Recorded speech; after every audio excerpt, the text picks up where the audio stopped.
안녕하세요. 한 주를 보내셨죠? 오늘은 11, 12월 과정 4주차 진행 시간입니다. 저희들이 지난주에 총론에서 말씀을 드렸죠. 우리 교재 총론 2부는 크게 3개장으로 구성이 되어 있습니다. 1장 부동산 학예 이해, 2장 부동산 개념과 분류, 3장 부동산 특성, 이렇게 이제 3개 장으로 저희들이 설명을 드렸는데, 1장 그리고 2장 여기까지는 지난주에 학습을 했었습니다. 그리고 오늘은 이제 3장 부동산의 특성이다, 이 부분부터 살펴드릴 차례가 되겠네요. 여러분 기본서는 45페이지입니다. 자, 기본서 45페이지가 되겠고요. 또 이제 강의 노트를 보시고 따라오셔도 충분하리라 생각합니다. 강의 노트는 19페이지예요. 편하시고 설명 잘 들어오시 바라겠습니다. 자, 먼저 부동산의 특성입니다. 이때 여러분이 특성이다, 이 용어부터 생각하셔야 되는데, 특성은 말 그대로 특별한 성질이다, 이런 뜻이에요. 그래서 부동산은 사과, 책상 이와 같은 일반적과 달리 특별한 성질을 지니고 있다. 우리가 부동산의 특성이다, 이렇게 표현하는 겁니다. 여튼 부동산의 특성, 이 부분도 자, 저는 크게 2개 절로 나눠서 설명을 드릴 겁니다. 1절에서는 부동산 특성에서 개괄적으로 살펴드리고, 2절은 토지의 특성에서 더 구체로 말씀을 좀 드리도록 하겠습니다. 처음 3장 부동산 특성은 1절, 2절 나눠서 설명을 드리겠는데, 최근 5년 동안 우리 시험에서는 매 회마다 한 문제씩 꼬박꼬박 출제된 영역이다 할 수 있겠습니다. 자, 그리고 지난 시험도 역시 한 문제 출제가 되었어요. 자, 여러분이 보시고자 하는 33회 자격시험에도 역시 한 문제는 꼭 출제가 될 것으로 예상된 영역이다 보시면 되겠어요. 아마 최근 10년 동안 거의 빠지지 않고 매년마다 한 문제는 꼬박꼬박 출제된 영역이다 생각하시고 설명 잘 들어보시기 바라겠습니다. 물론 문항수는 한 문제지만 사실 여기서 우리가 많은 용어를 정리할 겁니다. 이 내용들이 우리가 앞으로 학습해야 될 강론 여러 파트에 있어서 이제 토대가 될 수 있는 그 같은 영역들이에요. 근데 많은 시간 하루에서 여러분께 설명을 좀 드리도록 하겠습니다. 자, 그럼 이제 1절부터 말씀을 드리겠는데, 1절은 부동산의 특성에서 개괄적으로 살펴본 내용이에요. 좀 부동산의 특성을 설명하는 학자의 견해도 아주 다양합니다. 그 중에 가장 대표되는 견해가 바로 김영진 교수님의 견해가 되겠어요. 학자 성함이 중요한 건 아니라 그랬죠? 교수님께서는 어떻게 구분하셨다, 이런 정도 이해하시면 되겠어요. 그래서 교수님께서는 부동산의 특성을 크게 2가지로 나누었습니다. 하나는 토지의 특성이라는 게 있고, 또 하나는 건물의 특성이다. 지금 부동산의 특성을 토지의 특성과 건물의 특성으로 나눠서 설명하고 있다 생각하시고, 토지는 우리 배웠습니다. 자연물이라는 거죠. 지금 이처럼 자연물인 토지는 일반적으로 다른 특별한 성질을 지니고 있다는 이야기예요. 이게 바로 이제 토지의 특성이다, 이렇게 이해하시면 되겠습니다. 다음 건물입니다. 건물은 자연물입니까? 우리 인간의 창조물입니까? 그렇죠. 우리 인간의 창조물이다 할 수 있겠죠. 지금 인간의 창조물인 건물은 자연물인 토지와 또 다른 특별한 성질이 있다는 이야기예요. 이게 건물의 특성이다, 이렇게 보시면 되겠습니다. 지금 교수님께서는 부동산의 특성을 토지의 특성과 건물으로 나눠서 설명하고 계신다는 겁니다. 또한 토지의 특성을 다시 토지의 자연적 특성과 토지의 인문적 특성으로 나눠서 설명하고 있습니다. 이때 토지의 자연적 특성이라는 것은 토지 그 자체가 본래부터 지니고 있는 특별한 성질을 말한다는 이야기예요. 그럼 토지 그 자체가 본래부터 지었으니까 있는 그대로다. 그래서 있는 그대로서 자연성을 흔히 우리가 물리적 특성이다, 이렇게도 표현하는 겁니다. 또한 본래부터 지니고 있으니까 태어날 때부터 지니고 있다 그래서 선천적이다 표현할 수 있겠죠? 이는 변할 수 있어요, 없어요? 없다라는 이야기예요. 없다 해서 불변적이다, 이렇게 이해하시면 되겠어요. 참 토지의 자연적성은 토지 그 자체가 본래부터 지고 있는 특성을 말한다. 그래서 물리적 특성, 다음 선천적 불변적인 특성을 지닌다, 이렇게 이해하시면 되겠어요. 이에 비해서 토지의 인문적 특성입니다. 토지의 인문적 특성은 토지와 인간과의 관계에 의해서 비롯된 특성을 말하는 겁니다. 결국 사람이 개입이 됐죠? 즉 부동산 활동의 결과로서 나타난 특성을 말한다는 겁니다. 자, 토지와 인간과의 관계에서 비롯되는 특별한 성질이 되기 때문에 이는 어떤 사람 힘이 개입되니까 인위적이다 할 수 있겠죠. 또한 후천적이 되겠죠. 또한 사람 힘이 개입이 되니까 변할 수 있다는 이야기예요. 그래서 가변적인 특성이다 보시면 되겠어요. 그렇죠? 토지의 인문 특성은 토지와 인간과의 관계에서 비롯되는 특별한 성질로서 인위적이고 후천적이고 가변적이다 이 같은 특성이다 생각하시면 되겠어요. 이처럼 토지의 특성을 토지의 자연적 특성, 인문성 두 가지로 나누어서 설명하고 계시는데 자연성, 인문성에도 여러 가지 종류가 있더라. 그 중에 우리는 이제 대표되는 거 몇 가지 학습을 합니다. 자, 하나씩 살펴보도록 하겠어요. 먼저 토지의 자연적 특성입니다. 이는 토지 그 자체가 본래부터 지니고 있는 특별한 성질을 말한다 그랬어요. 그래서 있는 그대로다. 그럼 토지를 있는 그대로 우리가 바라보자는 이야기예요. 그럼 토지를 있는 그대로 바라보면 여긴 땅을 떼어내다가 이렇게 우리 인간의 힘으로 이동시켜 볼 수 있어요, 없어요? 없다라는 거지요. 결국 토지를 있는 그대로 바라보면 움직일 수 있다, 없다? 없다. 이 같은 특성을 해서 우리가 부동성 이렇게 변합니다. 부동성. 그래서 안입을 움직일 동, 움직이지 않는다는 특별한 성질이다. 이렇게 보시면 되겠어요. 다음 두 번째로 토지는 자연물이라고 했어요. 그럼 자연물인 토지의 절대량을 우리 인간의 힘으로 늘려볼 수 있어요, 없어요? 없다라는 거지요. 그리고 물리적으로는 절대량을 늘릴 수가 없다라는 이야기예요. 이 같은 특성을 그래서 우리가 부증성 이렇게 변합니다. 부증성. 자, 안입을 증가할 점, 그래서 증가시킬 수 없다는 특별한 성질 말한다는 겁니다. 자, 다음 토지는요, 있는 그대로 바라본다면 아무리 상해도 가치의 소모나 마멸이 없다는 이야기에서 영구히 쓸 수 있다. 이 같은 특성이 있다는 이야기예요. 이 특성을 가르쳐서 우리가 영속성 이렇게 변합니다. 영구히 쓸 수 있다. 영속성. 다음 토지를 또 있는 그대로 바라보자는 이야기야. 있는 그대로 우리 바라보면 지형, 질, 지세 모두가 어때? 다를 수밖에 없죠. 또한 위치도 다를 수밖에 없다는 이야기예요. 참 복수의 동일한 토지는 일수가 없다는 이야기. 모두가 다 다르다는 겁니다. 이 같은 특성을 가리켜서 개별성 이렇게 표현합니다. 개별성. 다음 또 토지를 있는 그대로 바라본다면 자 여기 땅이 있네. 이 땅 어때? 또 다른 땅과 어때? 인접되어 있다. 그래서 연결되어 있다. 이 같은 특성이 있다는 이야기요. 이를 가리켜서 우리가 이제 인접성 이렇게 표현합니다. 이외에도 지력성, 적재성, 가경성, 배양성 등등 여러 특성이 있습니다. 그러나 그들은 전혀 신경 쓸 필요 없어요. 우리 시험은 주로 이 5가지를 묻는 것이다 생각하시면 되겠습니다. 그래서 토지의 자연적성에도 여러 가지 있지만 5가지 정도 잘 이해하시면 되겠습니다. 먼저 자 움직일 수 없다. 부동성. 물리적으로 절대량을 늘릴 수 없다. 부증성. 아무리 상해도 가치의 소모나 마멸이 없다. 영속성. 모두가 다르다. 개별성. 인접되어 있다. 인접성. 이렇게 생각하시면 되겠습니다. 다음은 토지의 인문적 특성이에요. 토지의 인문적 성에서는 토지와 인간과의 관계에서 비롯되는 후천적인 특성을 말한다 그랬죠. 먼저 토지는 우리 인간들의 힘에서 여러 가지 용도로 쓰일 수가 있다는 겁니다. 때에 따라서는 1차 산업용지, 2차 산업용지, 3차 산업용지, 주거용지, 공공용지 등 여러 가지 용도로 쓸 수 있다. 이 같은 특성을 가리켜서 용도의 다양성이다. 이렇게 표현합니다. 용도의 다양성이다.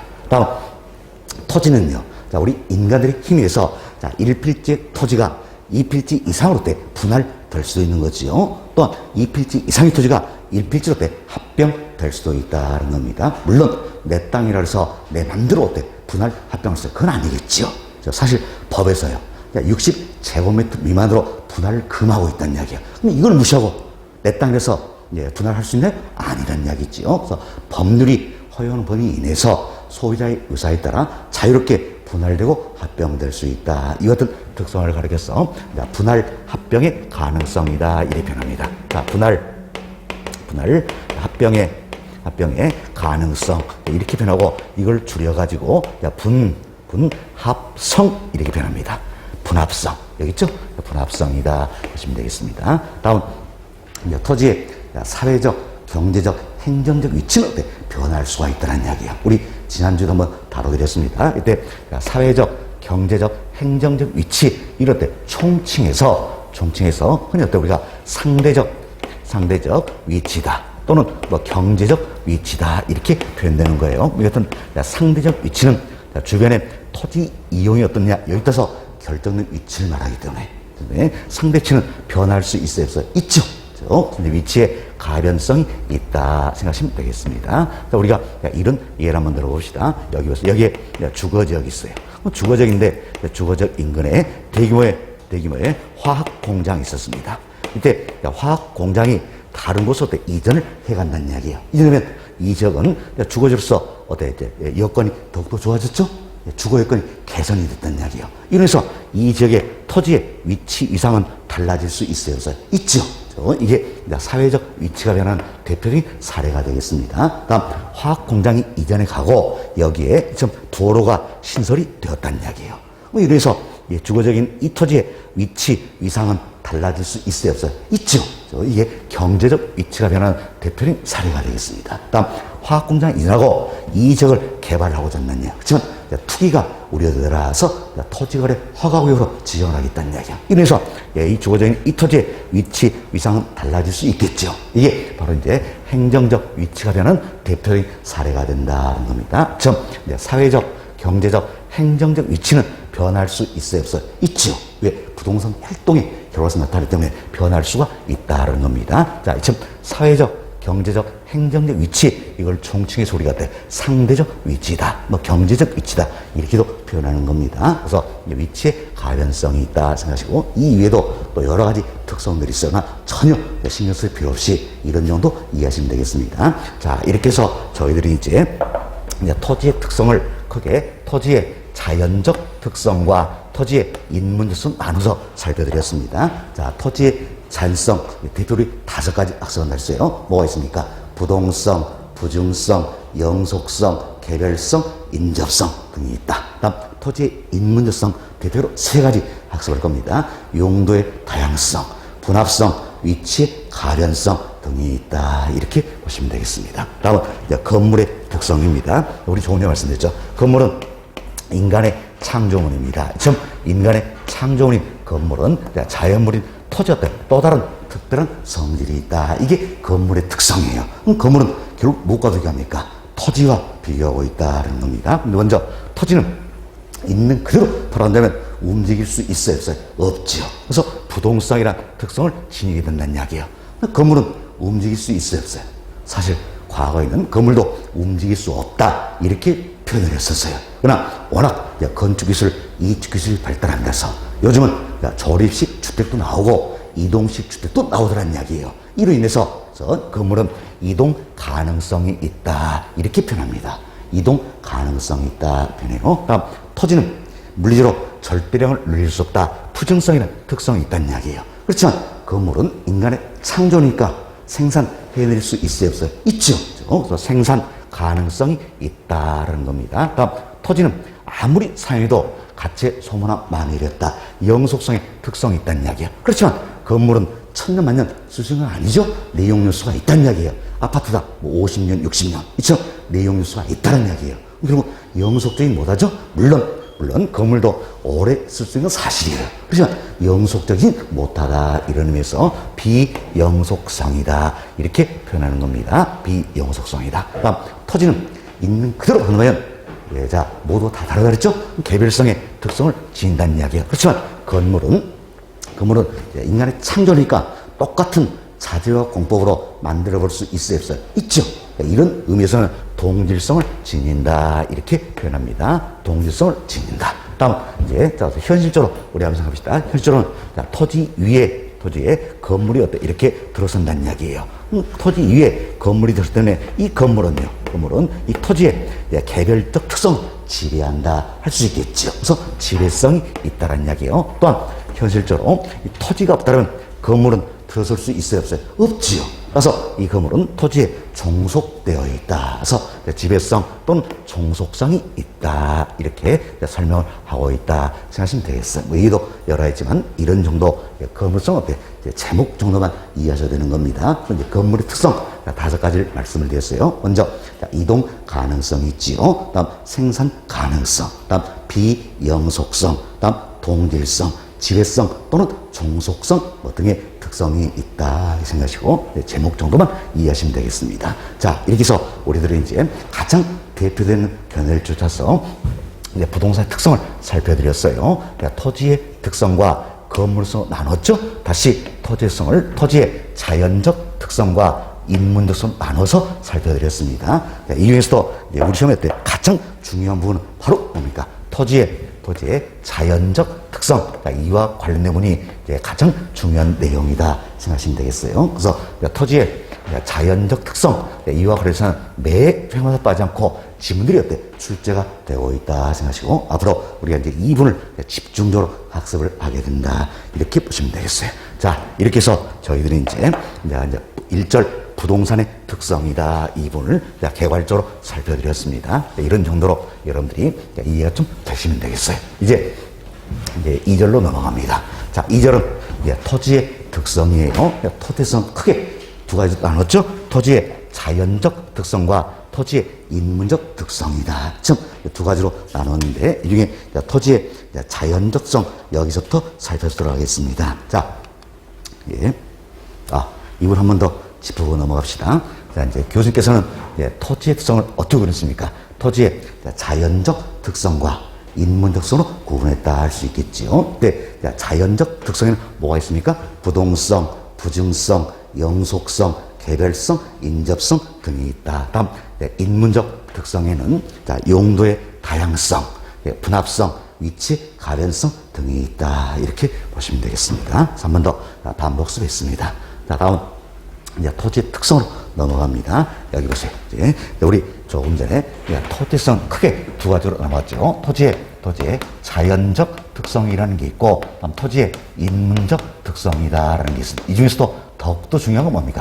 토지의 자연적 특성이다 할 수 있겠죠. 여기 기출 회차 보시면 알겠지만 거의 매 해마다 빠지지 않고 출제는 우리 시험 단골 메뉴다.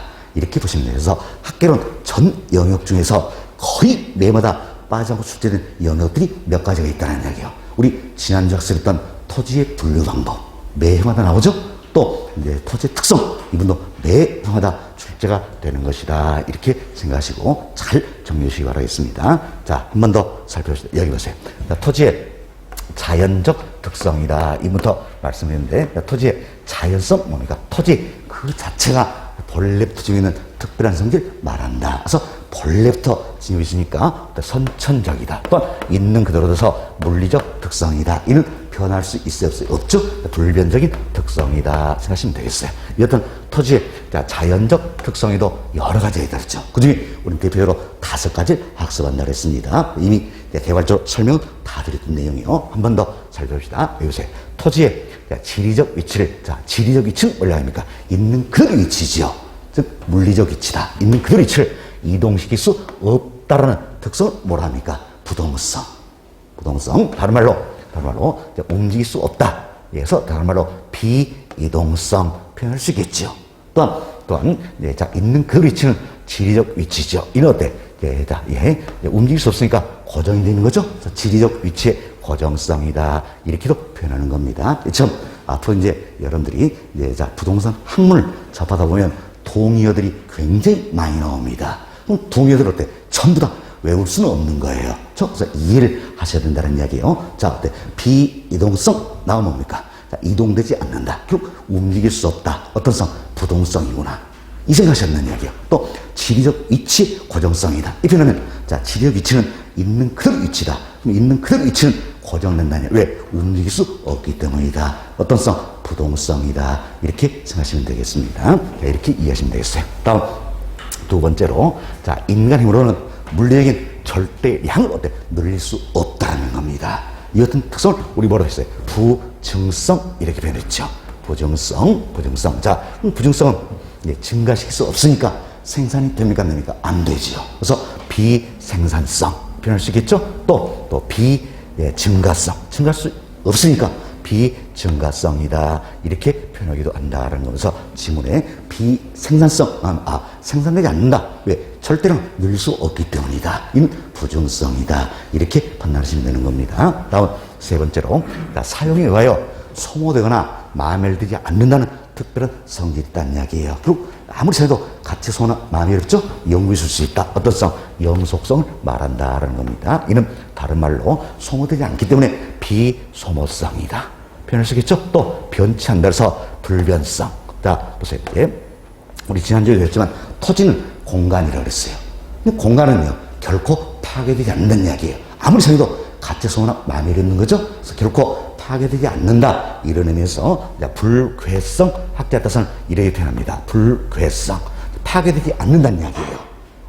아무리 생각해도 가짜 소모나 마멜이 없기 때문이죠. 그래서 영속성을 의미하는 것이다 생각하시고, 다음 오래 쓸 수 있다 이런 의미에서 내구성 이렇게 표현하게 된다는 겁니다. 자, 다음 이제 물리적으로 복수의 동일한 토지는 있을 수가 없다. 모두가 다 다르다는 거예요. 이 같은 특성을 뭐라 합니까? 개별성.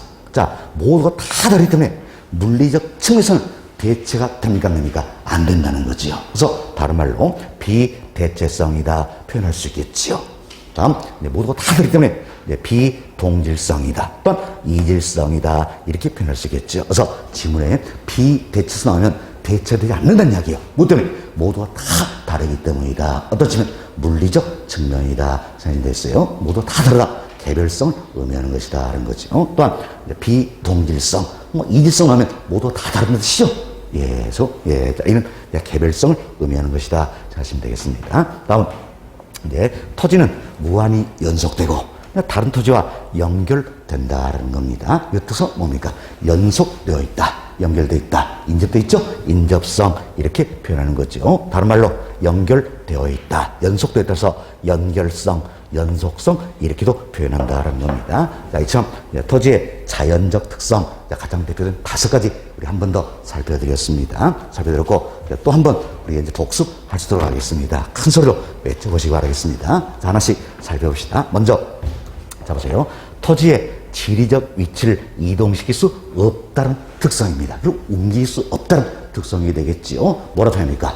부동성 이렇게 생각하시면 되겠지요. 다음 인간이므로는 물리적인 절대량을 누릴 수 없다는 이야기예요. 이 같은 특성은 어때? 부증성 이렇게 표현하지요.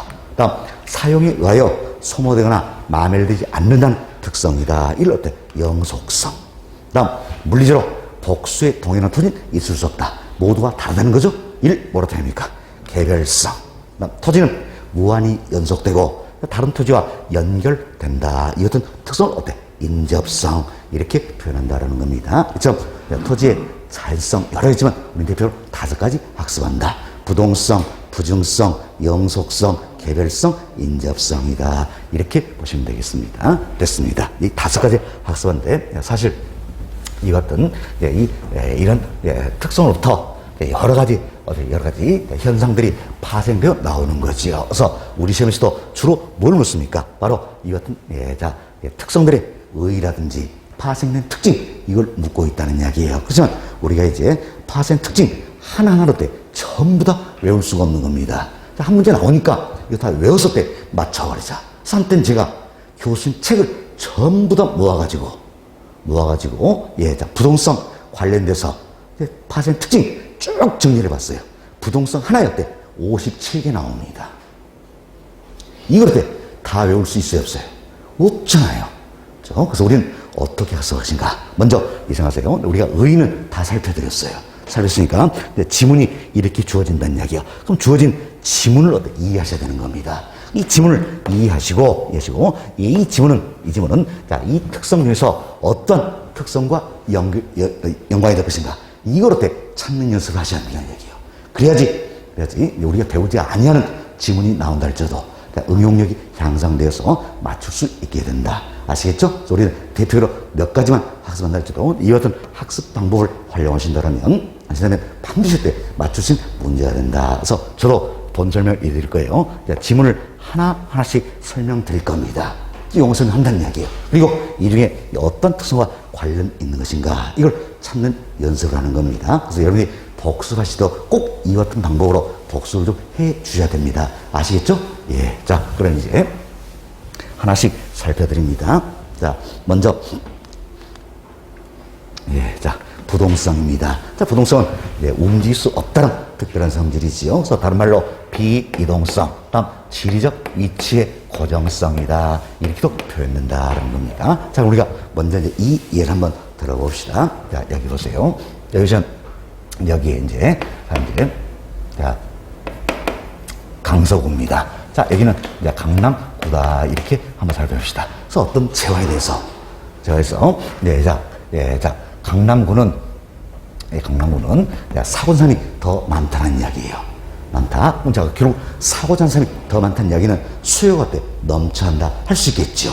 자, 그럴 때 여기서는 초과 수요라는 현상이 나타난다.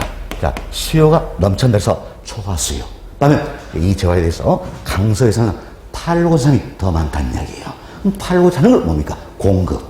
이제 공급이 넘쳐난다 해서 초과 공급이다. 이렇게 표현하는 겁니다. 그래서 사고잔산이 더 많다는 건 초과 수요. 팔고 사람이 더 많은 경우는 어때? 초과 공급이다. 이렇게 생각하시면 되겠습니다. 만약에 이 재화가 어때? 사과라면 사과 판사는 남는 쪽에서 부전초로 어때? 부전초로 이렇게 이동을 시키겠지요. 이동을 시키니까 당연히 초과 수요, 초과 현상 어때? 곧바로 해소가 되고 시장 때 균형을 찾아가게 된다는 이야기예요. 만약에 우리가 토지를 한번 잡시다. 토지는 자, 강남은 부족하다 아우성이고 강서는 남아돈다는 이야기예요. 그럼 남아돈 지역에서 부족한 쪽으로 이렇게 이동을 시킬 수 있어요, 없어요? 없죠. 어떻습니까? 움직일 수 없다. 부동성이나 특성 때문이다라는 겁니다. 그리고 부동성이나 특성으로 인해서 토지는 지역 간의 이동이 됩니까, 안 됩니까? 안 된다는 이야기예요. 그래서 자, 강남에서는 초과 수요 현상이 당분간 지속될 수 있겠지요. 또 강서에서는 초과 공급 현상이 어때? 당분간 지속이 될 수 있다는 이야기. 자, 보세요. 사과는 이동이 되니까 초과 수요, 초과 현상이 곧바로 해소되겠지요. 시장 균형을 찾아간다는 이야기예요. 그렇지만 토지는 지역 간 이동이 되지 않기 때문에 초과 수요, 초과 공급 현상이 곧바로 해소될 수 있어요, 없어요? 없다. 당분간 지속될 수 있다는 이야기예요. 그럼 자, 보세요. 초과 수요 현상이 나타나면 당연히 사고자산이 많기 때문에 땅값, 집가는 어때? 상승하게 되겠죠. 집가는 땅값이에요. 다음, 자, 강서는 파산이 더 많다는 이야기예요. 그럼 당연히 집가는 하락한다 할 수 있겠죠. 그럼 자, 여기 보세요. 초과 수요, 집가 상승이다. 초과 공급, 집가 하락이다. 이 자체가 결국 뭐라 합니까? 부동산이 우리에서 보여준 모습이다 할 수 있겠죠. 결국 부동산 현상이다. 이렇게 생각하시면 되겠습니다. 자, 그럼 이 같은 부동산 현상은 자, 전국을 단위로 합니까? 지역을 단위로 하는 겁니까? 지역을 단위로 한다 할 수 있겠죠. 그래서 부동산 현상은 지역적으로 나타나게 된다는 이야기. 흔히 우리가 지역적이다 이 표현을 국지적 이렇게 표현합니다. 국지적. 그래서 앞으로 국지적 이 표현하면 어때? 지역적이다 이 생각하시면 되겠어요. 흔히 여러분이 이런 표현 들어보셨을 거예요. 자, 국지성 호우다 들어보셨죠? 국지성 호우가 뭡니까? 그 지역만 비가 쏟아져 내린다는 이야기예요. 그래서 지금에 국지적 나오면 지역적이다 이렇게 생각하시면 되겠습니다. 됐습니다. 다음 우리 예를 생각합시다. 이제 내가 강남에 건물을 짓고 산다는 이야기야. 그럼 건물을 짓기 위해서는 뭐가 필요합니까? 토지가 필요하잖아요. 땅이 필요하다는 이야기예요. 강남은 땅값이 비싸다는 이야기예요. 그럼 땅값은 강서에서 땅 사가지고 강남으로 가지고 와서 건물 지을 수 있어요, 없어요? 없지요. 그럼 내가 강남에서 건물을 짓기 위해서는 땅을 사도 어디에 사야 됩니까? 강남에 사야 되겠지요. 땅 보러 돌아다닐자도 강서까지 굳이 갈 필요 있어요, 없어요? 없죠. 강남 내에서 땅 보러 돌아다니는 이야기예요. 그럼 땅 보러 돌아다니는 게 뭡니까? 바로 부동산 활동이다 할 수 있겠죠. 그럼 이 같은 부동산 활동도 자, 전국을 단위로 합니까? 지역을 단위로 하는 겁니까? 지역을 단위로 한다 할 수 있겠죠. 그리고 부동산 현상이나 자, 부동산 활동은 어때? 지역적으로 또는 국지적으로 나타나게 된다는 이야기예요. 뭐 됩니까? 바로 움직일 수 없다. 부동산이나 특성 때문에 지역 간 이동이 되지 않기 때문이다. 이렇게 보시면 되겠습니다. 자, 그렇지만 또 우리가 이런 생각을 해봅시다. 자, 강남 내에서도 모든 토지의 단위 면적당 가격은 같습니까? 다를 수 있는 겁니까? 다를 수 있겠지요. 토지마다 단위 면적당 가격이 다른 것 같아요. 부동산 현상이 개별적으로 나타나기다 할 수 있겠죠. 부동산 현상이 개별적으로 나타나는 건 뭐 때문입니까? 모두가 다르기 때문이다. 어떤 개별성 때문이다. 이렇게 보시면 되겠습니다. 그래서 우리 한꺼번에 학습하는 겁니다. 여기 잘 보세요. 자, 부동산 현상이나 자, 부동산 활동은 자, 지역적으로 즉 국지적으로 나타나기도 하지만 개별적으로 나타나기도 한다는 이야기예요. 그래서 부동산 현상이나 부동산 활동이 지역적, 즉 국지로 나타나는 것은 뭐 때문입니까? 바로 지역 간 이동이 되지 않는다. 부동산의 특성 때문이지요. 그다음에 부동산 현상이나 부동산 활동이 개별적으로 나타난다는 이야기. 뭐 때문입니까? 모두와 다르다. 개별성의 특성 때문이다. 이렇게 정리하셔야 됩니다. 다시 보세요. 부동산 현상이나 부동산 활동은 지역적으로 나타나기도 하지만 개별적으로 나타나기도 한다는 이야기예요. 즉 지역적으로 나타나는 것, 즉 국지로 나타나는 건 어때? 부동산의 특성 때문이고 개별적으로 나타나는 건 개별성이나 특성 때문이다. 이렇게 생각하시면 되겠습니다. 다음 또 우리 연습합시다. 이처럼 부동산 현상이나 부동산 활동이 좀 지역적으로 국지로 나타나기 때문에 당연히 부동산 시장 어떻습니까? 부동산 시장은 지역적으로 형성이 된다 할 수 있겠지요. 부동산 시장은 전국을 단일한 게 아니란 이야기예요. 지역을 단일한다. 그래서 부동산 시장은 지역적 시장이다. 또는 국지적 시장이 된다는 겁니다. 이처럼 부동산 시장이 지역적으로, 즉 국지로 형성되는 건 결국 뭐 때문입니까? 바로 움직일 수 없다. 부동산의 특성을 인해서, 그래서 부동산 현상이나 부동산 활동이 어때? 지역적으로 나타나기 때문이다라는 거죠. 자, 잘 보세요. 부동산 시장은 지역적 또는 국지적 시장이 된다 그랬죠. 뭐 때문입니까? 바로 부동산이란 특성에서 지역 간 이동이 되지 않더라. 그래서 부동산 현상이나 부동산 활동이 지역적으로, 국지로 나타나기 때문이다. 이렇게 생각하시면 되겠습니다. 됐습니다. 일단 여기까지 정리해드리고 우리가 지문 한번 살펴보도록 하겠습니다. 자, 여기 보세요. 우리 설명드렸죠? 자, 어느 지역에 수요가 급증했다 하더라도 다른 지역처럼 그 지역으로 이동시킬 수 없다라는 겁니다. 어떻습니까? 지역 간 이동이 안 되기 때문이죠. 어떤 성? 부동산과 관련된다. 이렇게 이해하시라는 이야기예요. 네. 자, 다음 봅시다. 이제 또 동산과 부동산이 구분된다는 이야기예요. 자, 동산 움직일 수 있다. 부동산 움직일 수 없다. 그래서 움직이는 동산, 움직이지 못하는 부동산, 이렇게 해서 동산과 부동산을 구별해 볼 수 있어요, 없어요? 있죠.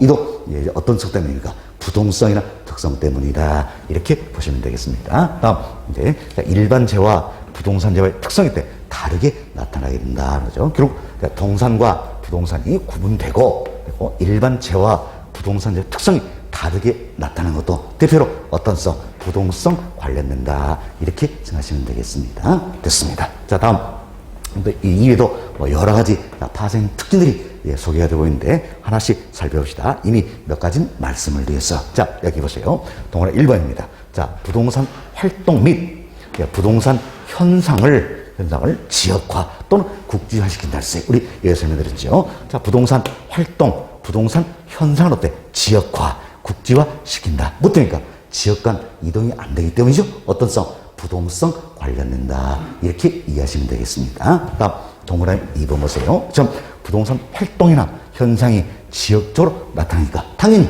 자, 부동산 활동, 현상은 어때? 지역적으로 특화된다 할 수 있겠죠. 그래서 부동산 시장은 지역적 시장 또는 국지적 시장이 된다는 이야기예요. 그렇죠?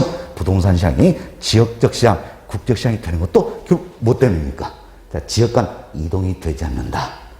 부동산 특성 때문이죠. 부동성 관련된다 생각하시면 되겠어요. 다음 동그라미 4번입니다. 부동산 시장은 지역적 시장이에요.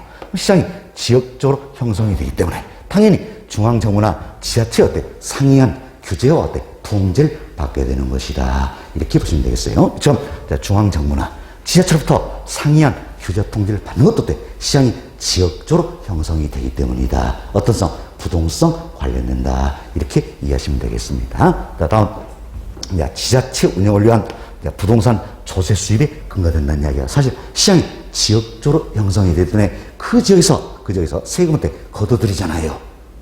그래서 조세 수입에 근거된다 할 수 있겠습니다. 부동성 관련되어 있죠. 결국 시장이 지역적으로 형성되기 때문이다. 라는 겁니다. 다음 동그라미 6번 보세요. 자, 견본 제시나 상품의 진을 통한 거래가 불가능하다는 이야기예요. 자, 얘기 끊어봅시다.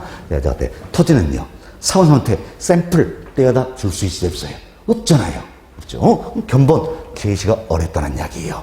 왜? 움직일 수 없기 때문이다. 부동성이죠. 다음, 진을 통한 거래가 불가능하다는 이야기. 자, 그래서 토지는요, 토지는 떼어다가 중개 사무실 앞에 진행해놓고 매매할 수 있어요, 없어요? 없잖아요. 왜? 움직일 수 없기 때문이다. 부동산 특성 때문이다. 하는 겁니다. 그렇죠? 견본 제시나 상품의 진열 통한 거래가 불가능하다는 겁니다. 그리고 어떤 성 때문에? 부동성 때문이죠. 일단 여기까지 끊어봅시다. 여기까지는 부동성이에요. 자, 부동성.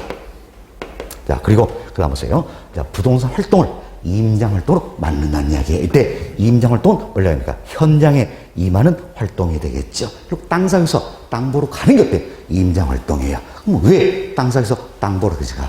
예, 자, 땅 움직이지 않는 이야기지요. 네, 직접 가야 되겠죠? 어떤 성? 부동성이죠. 또한 모두가 다르기 때문에 내가 사은 땅을 가볼 필요가 있겠죠? 어떤 성입니까? 개별성.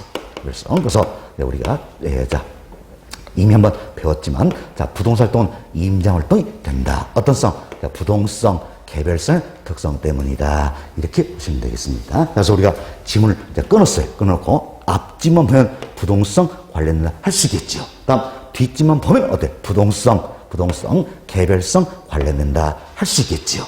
그렇지만 우리가 이제 지문 전체를 보자는 이야기야. 그럼 지문 전체를 보면 공통점을 찾아야 되겠죠. 이 공통점은 뭡니까? 부동성이다. 이렇게 생각하시면 되겠습니다. 제가 이렇게 말씀드린 건 우리 실제 시험에서도 자, 2분만 딸랑 나올 수도 있다는 이야기예요.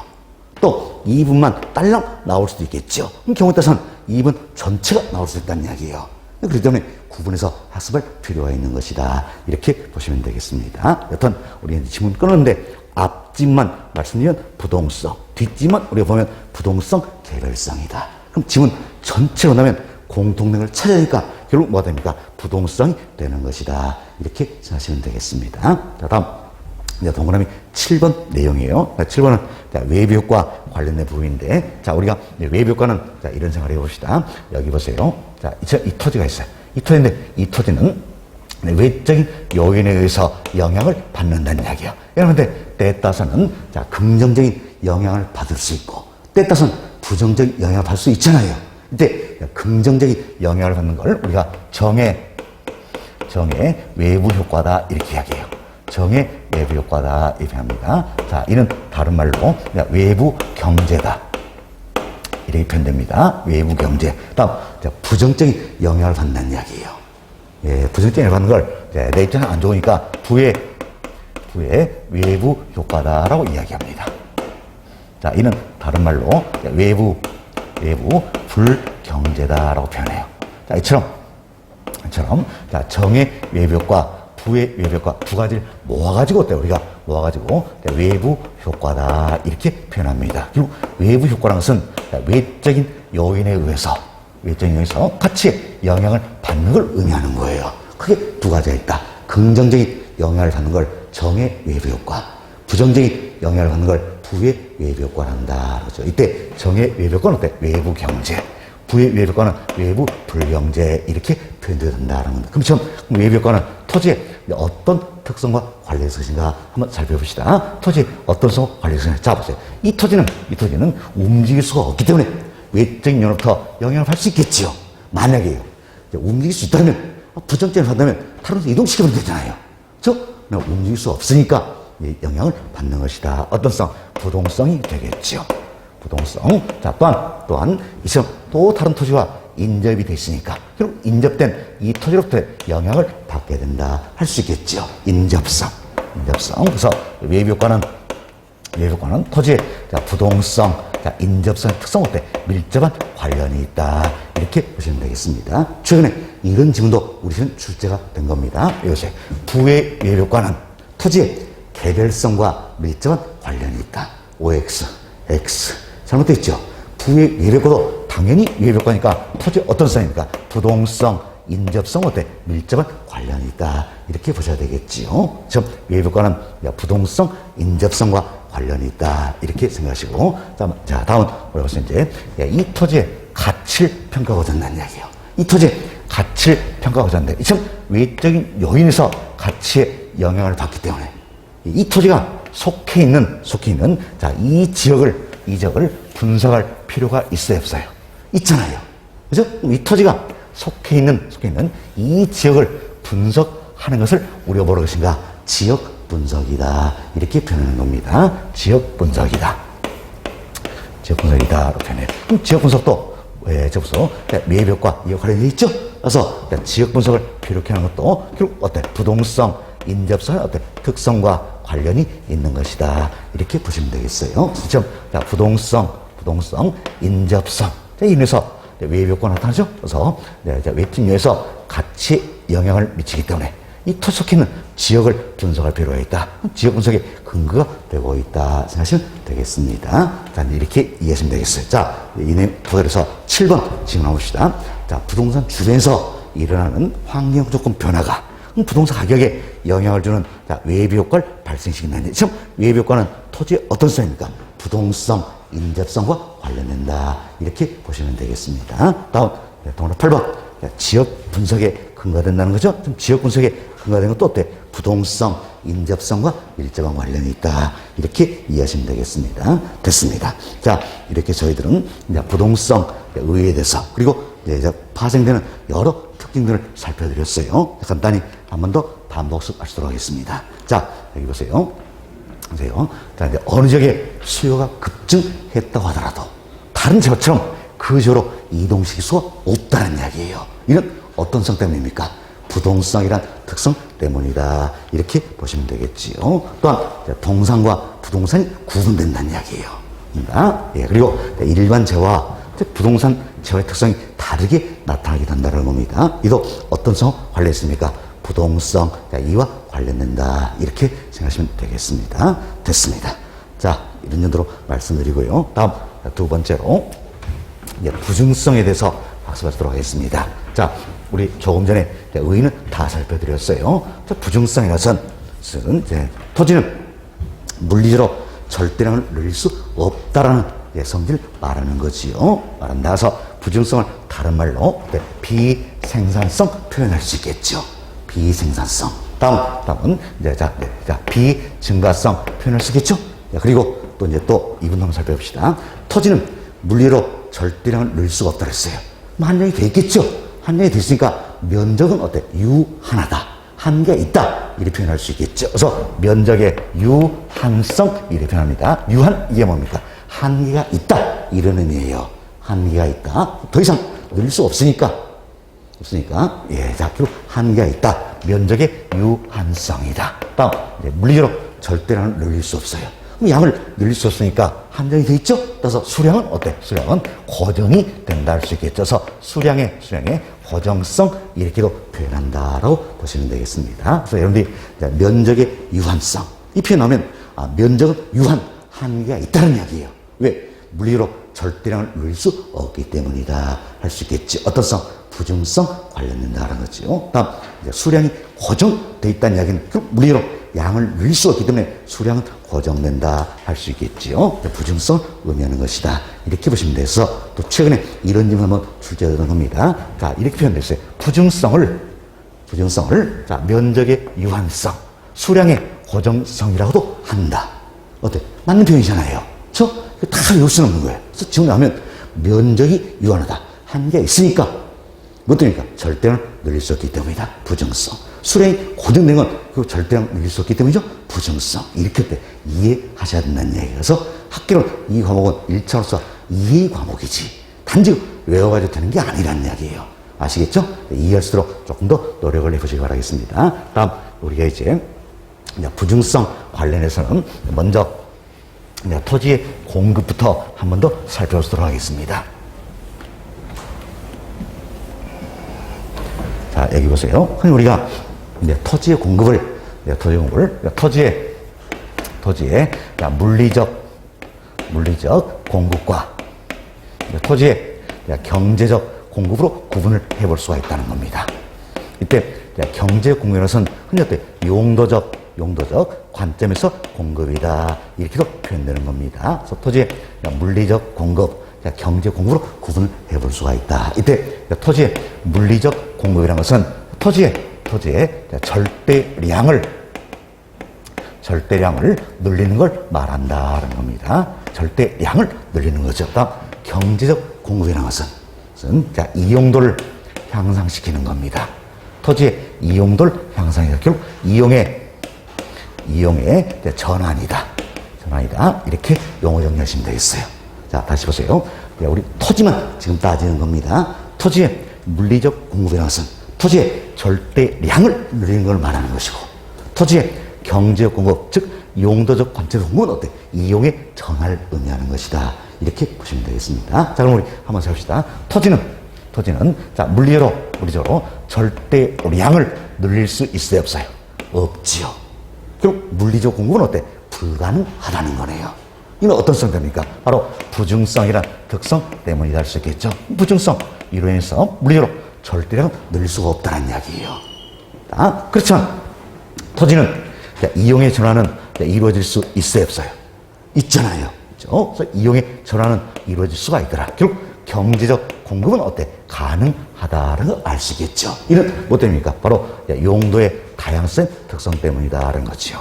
용도의 다양성 특성 때문이다. 우리 지난주에 배웠습니다. 토지는 용도가 어때? 다양하다는 이야기. 참 용도가 다양하기 때문에 경우에 따라서는 전환도 가능하고 이행도 가능하더라는 겁니다. 그래서 큰 용도적 상호 간의 전환이 진행 중에 있는 토지를 또 우리가 후보지 이렇게 배웠지요. 다음 용도적 내에서 전환 또는 이행이 진행 토지를 어때? 이행지 이렇게 배웠던 겁니다. 그리고 후보지, 이행지 이런 용어 나오게 된 것도 뭐 때문입니까? 바로 용도가 다양해서 이용의 전환이 가능하기 때문이다 할 수 있겠지요. 결국 전환, 이행, 일 통해서 이용의 전환이 이루어질 수가 있다는 이야기예요. 그래서 경제적 공급, 즉 용도적 관점에서 때 공급은 가능하다 이렇게 생각하시면 되겠습니다. 됐습니다. 굉장히 우리 시험 출제가 자주 되는 부분이에요. 단골론입니다. 잘 기억하셔야 되는 겁니다. 자, 보세요. 토지의 물리적 공급은 어때? 불가능하다는 이야기예요. 이는 뭐 때문입니까? 부증성이라는 특성 때문이다. 그렇지만 토지의 경제적 공급, 즉 용도적 관점에서 공급은 어때? 가능하다는 거지요. 이는 뭐 때문입니까? 용도의 다양성 특성 때문이다. 이렇게 생각하시면 되겠습니다. 됐습니다. 다음 우리가 이제 이내부 토대로서 토지의 물리적 공급을 그려보자라는 겁니다. 자, 저희 수용업 이론에서 또 살펴드리겠지만, 이제 자, 공급 곡선에서는 가격과 공급량과 관계를 그림으로 표현한 거예요. Y축은 가격입니다. 선이 기울어 프라이스 적어져서 P, 다음 제로, X축은 양이에요. 퀀터티 적어서 Q, P0 Q, 좌표 평면상에서. 자, 여기 보세요. 가격이 P0였어요. P0였을 때 토지의 물리적인 절대량은 어때? Q0라는 이야기예요. 그럼 자, P0와 Q0 연결시키면 우리 이 점을 찍어볼 수 있겠지요. 가격이 P0에서 P1으로 어때? 상승한다는 이야기. 참 가격이 상승한다고 하더라도 토지의 물리적인 절대량은 늘릴 수 있어요, 없어요? 없지요. 없죠. 그래서 가격이 P1으로 상승한다 할지라도 토지의 물리적인 절대량은 Q0로 어때? 똑같다는 이야기예요. 그럼 자, P1과 Q0 연결시키면 이 점을 찍어볼 수 있겠죠. 우리가 이때 이 점과 이 점을 연결시켜서 그래서 우리는 이제 이 같은 모습으로 나타내 볼 수가 있다는 겁니다. 그러니까 이 선이 바로 뭘 이야기합니까? 토지의 물리적 공급 곡선이다 할 수 있겠죠. 참 토지의 물리적 공급 곡선은 어떤 모습이에요? 수직의 모습이다라고 이야기합니다. 수직의 모습이다. 자, 지금 수직의 모습이라는 것은 자, 잘 보세요. 수직의 모습이라는 것은 이처럼 가격이 변함에도 불구하고 양에는 변화가 있어요, 없어요? 없지요. 그렇죠? 그래서 가격이 변함에 불구하고 양에는 전혀 변화가 없다는 겁니다. 이걸 가려서 우리가 뭐라고 했으니까 가격에 대해서 완전 비탄력적이다 이렇게 표현합니다. 완전 비탄력적이다라는 얘기예요. 자, 우리가 수용비에서 또 말씀을 드리겠지만 흔히 여러분들이 이제 옷가게 갔어요. 옷가게 가서 옷을 사겠을 때 옷을 한번 잡아 당겨 보겠죠. 이때 옷이 많이 늘어나면 뭐라고 합니까? 탄력적. 적게 늘어나면 비탄력적. 전혀 늘어나지 않는 이야기예요. 이때는 뭡니까? 완전 비탄력적이다. 이런 표현 쓰잖아요. 그죠? 자, 보세요. 옷을 잡아 당겼습니다. 당겼는데 옷이 전혀 늘어나는 이야기는 반응이 전혀 없다는 이야기예요. 이때를 우리가 완전 비탄력적이다. 그럼 자, 여기 보세요. 지금 가격이 상승함에도 불구하고 양에는 전혀 변화없다는 이야기는 그때 반응이 전혀 없다는 얘기죠. 이때 뭐라고 합니까?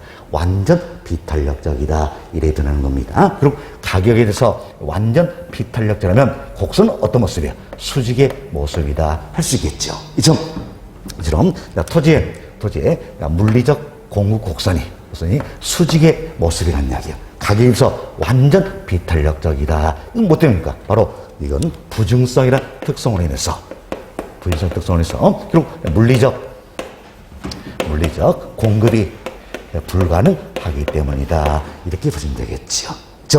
부중성 특성으로서 토지의 물리적 공급이 불가능하기 때문에 그리고 토지의 물리적 공급은 어떤 것이에요? 수직의 모습이다. 가격에서 완전 비탄력적이다. 이렇게 생각하시면 되겠습니다. 됐습니다. 자, 이렇게 이해하시고요. 다음 일단 이분도 한번 살펴봅시다. 자, 여기 보세요.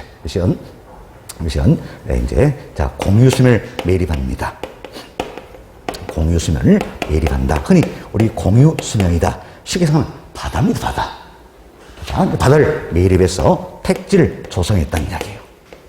택지를 조성했다는 겁니다. 자, 그럼 이제 공유수면을 매립해서 바다를 매립해서 택지를 조성했어요. 그럼 토지의 절대량이 늘어났다 할 수 있어요? 없어요?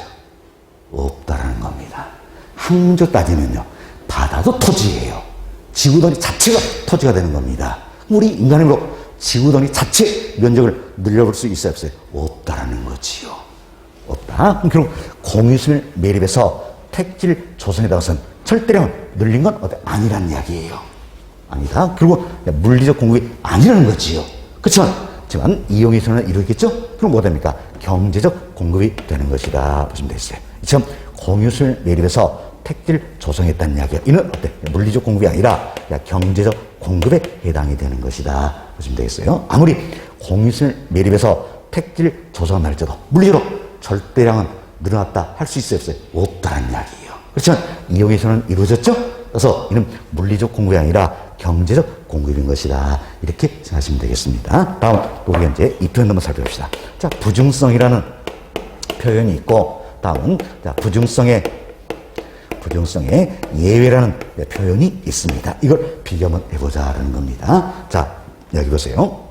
자, 부중성은 결국 뭐랍니까? 물리적으로 절대량을 늘릴 수 없다는 이야기지요. 처럼 물리적으로 절대량을 늘릴 수 없다. 이게 부중성이죠. 결국 물리적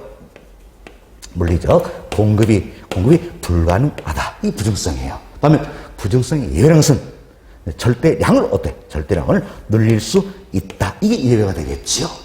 그러면 물리적 공급이 가능하다. 이게 예외가 되는 겁니다. 그렇죠? 토지의 절대량이 늘어난다면 이는 부중성 예외다 할 수 있겠죠. 자, 그럼 여기 보세요. 공유수면을 매립해서 택지를 조성하는 것은 토지의 물리적 절대량이 늘어났다 할 수 있어요? 없어요? 없지요. 없죠. 절대량이 늘어난 건 아니란 이야기예요. 따라서 이는 공유수면을 매립해서 택지를 조성한 것은 부중성이 예외입니까? 부중성이 그대로 적용이 되는 겁니까? 부중성이 그대로 적용이 된다 할 수 있겠죠. 현실적으로 부중성의 예외란 있을 수가 없다. 말장난이라는 이야기예요. 그 의심은 이렇게 또 한번 물어봤지요. 자, 공유수면을 매립해서 택지를 조성한 것은 부중성의 예외라 할 수 있다. OX, X. 부중성의 예외가 아니겠죠? 부중성은 그대로 유지가 된다. 이렇게 보시면 되겠습니다. 그래서 현실적으로 쉽게 생각하세요. 부중성의 예외란 있을 수가 없다. 이렇게 보시면 되겠습니다. 됐습니다. 자, 여기까지 설명드리면 부중성 관련해서 많이 우리가 학습을 했습니다. 간단히 지문 한번 살펴보고 조금 쉴 수 있도록 하겠습니다. 자, 여기 보세요. 자, 토지의 물리적 공급이라는 것은 토지의 절대량을 늘리는 걸 말하는 거지요. 자, 이는 불가능하다라는 겁니다. 어떻습니까? 부중성 특성 때문이죠. 다음에 토지의 경제적 공급, 즉 용도적 관점의 공급은 토지의 이용도를 향상해 이용에 전환할 수 있겠죠. 이는 어때? 가능하다는 이야기예요. 가능하다. 예, 자, 어떻습니까? 용도의 다양성 특성 때문이다. 자, 이번 우리 지금 단골 메뉴라 그랬죠? 잘 이해하셔야 되는 겁니다. 최근에 또 이렇게 나왔어요. 이렇게. 자, 토지는 부중성으로 인하여 용도적 관점에서 공급이 불가능하게 된다. OX, X. 잘못된 거죠? 부중성, 이로 인해서 불가능한 건, 자, A, 용도적 공급입니까? 물리적 공급입니까? 물리적 공급이죠. 정확히 계셔야 돼요. 부증성 이론에서 물리적 공급이 어때? 불가능하다는 이야기예요. 그렇죠? 경제적 공급, 즉 용도적 관계적 공급은 가능하다. 용도의 다양성 특성과 관련된다. 이렇게 정확히 이해하셔야 되는 겁니다. 다시 보세요. 부증성이라는 특성에서 토지의 물리적 공급이 어때? 불가능하지요. 즉 용도의 다양성 특성에서 토지의 경제적 공급, 즉 용도적 관계적 공급은 가능하게 된다. 이렇게 생각하시면 되겠습니다. 자, 다음. 공유수는 매립이나 간척 등으로 택지를 조성했어요. 그렇다 할지라도 토지의 절대량이 늘어난 건 아니라 그랬죠? 그렇지만 이용의 전환은 이러다 할 수 있겠죠. 따라서 이는 물리적 공급이 아니라 경제적 공급에 해당이 된다. 이렇게 보시면 되겠고, 부증성의 예외라 할 수가 없겠죠? 부증성의 예외는 있을 수가 없다. 생각하시고, 이는 부증성 예외가 아니다. 부증성은 그대로 유지가 되는 것이다. 이렇게 생각하시면 되겠습니다. 자, 이렇게 해서 저희들이 이제 토지의 공급 관련해서 살펴드렸어요. 일단 여기까지 말씀드리고 잠시 쉬었다가 다음 시간에 계속해서 다시 또 살펴보도록 하겠어요. 10분 쉬었다 하겠습니다.